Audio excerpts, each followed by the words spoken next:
mag-inang online scammer sa isinagawang entrapment operation ng Philippine National Police. Kinilala ang mga biktima na sina Ina Patricia Dumalaon at ang ina nitong Jacqueline Dumalaon.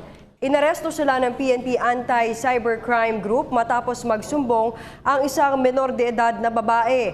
Batay sa reklamo nito, nagbayad siya ng 15,000 piso sa biktima gamit ang money transfer para bilhin ng cellphone na iPhone 6, ngunit hindi ito naibigay sa kanya ng sospek. Anya, nanghihingi pa umano sa kanya ng dagdag na bayad ang sospek para sa delivery charge. Dahil dito ay agad na niya itong isinumbong sa otoridad.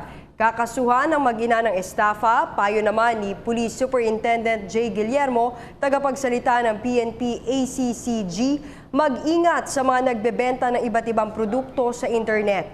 Anya, siguraduhing lehitimo ang mga katransaksyon at mas mabuting kitain na lamang ang mga ito para maiwasang maloko.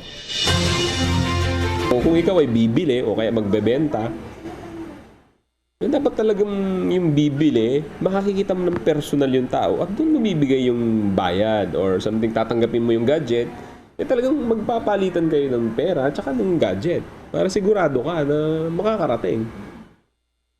Yung problema kasi kung minsan ng mga buyers at yung sellers din, because of the busy schedule, sakala nila yung online buying is good. Hi, ako si Ria Fernandez. Mag-subscribe na sa PTV YouTube channel. I-click lang ang subscribe button.